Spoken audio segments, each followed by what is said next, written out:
Hi everyone! Anong oras na ba? 5:32. Lalakad na ako pa uwi at tingnan nyo naman, ang dilim-dilim. Isang park ito, pero tingnan nyo. Dilim, tapos may simbahan dyan. Dahil nga winter na, maaga na mag-sunset.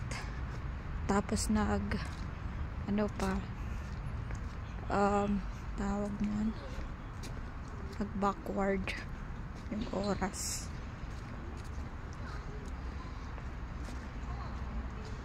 Kaya ang aga na magdilim. Tingnan nyo naman.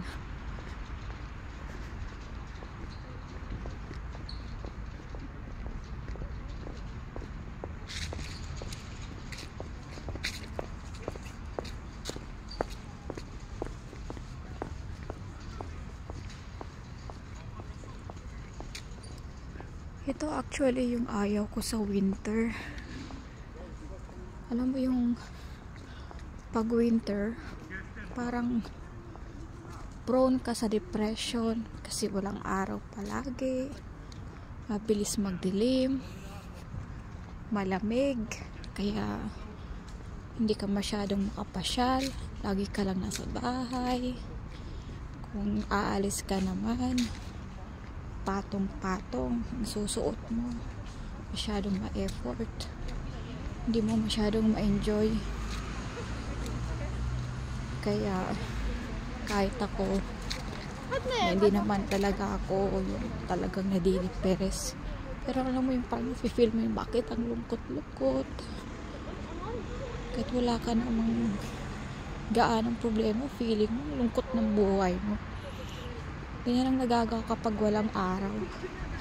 Di katulad sa atin, sa Pilipinas, sagana tayo sa araw. Kaya yung mga tao, masayahin.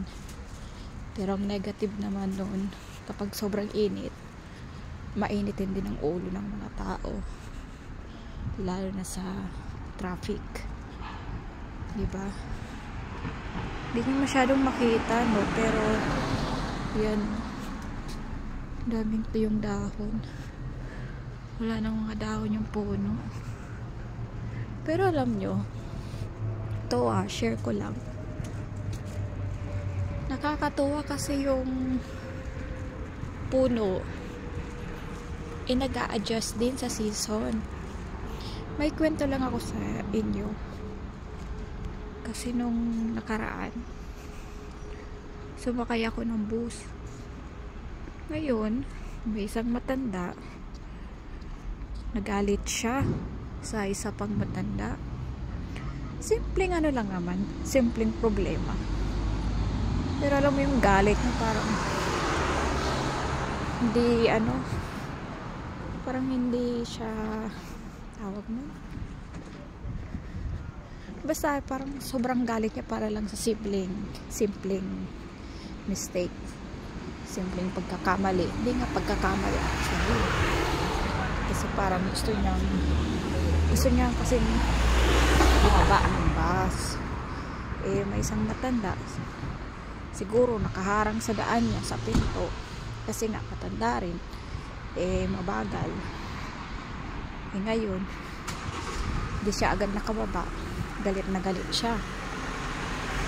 Kahit nakalabas na siya ng bus, panay kuda. Tapos sabi ko sa partner ko, kasi kasama ko yung partner ko, sabi ko, bakit ganito yung mga tao? Parang lagi na lang galit. Simpleng problema yung nagalit.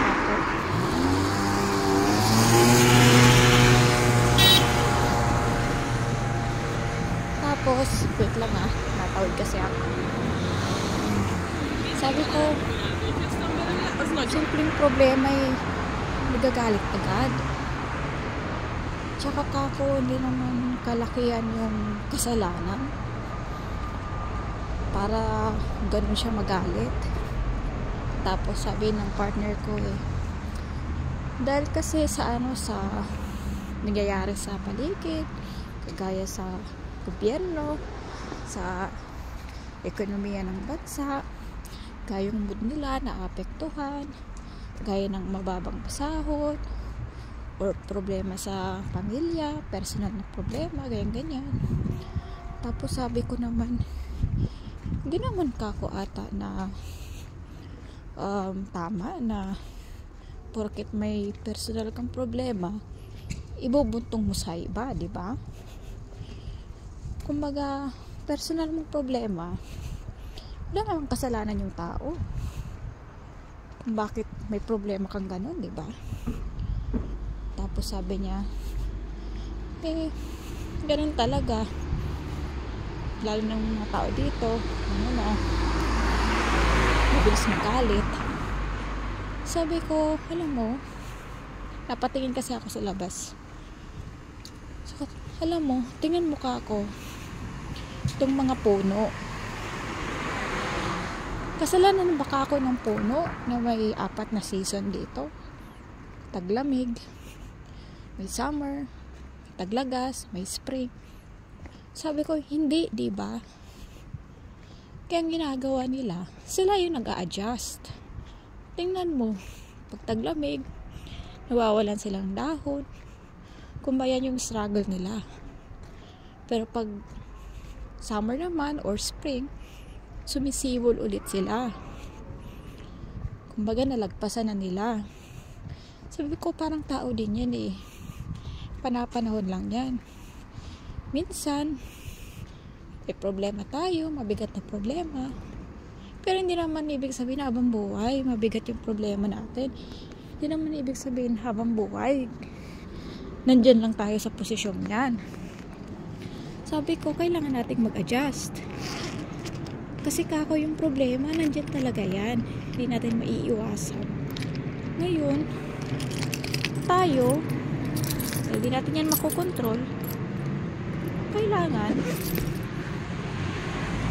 yung sarili natin ang kontrolin natin, magiging reaction natin. Ganyan, sabi ko, di ba? Hindi naman ako perfect. Pero sa tuwing naiinis din ako or merong mabigat na pinagdadaanan, yun naisip ko na hindi naman to permanente. Di ba? Yun lang. Ano lang, naiisip ko lang. Ito na, kauwi na ako. Bye.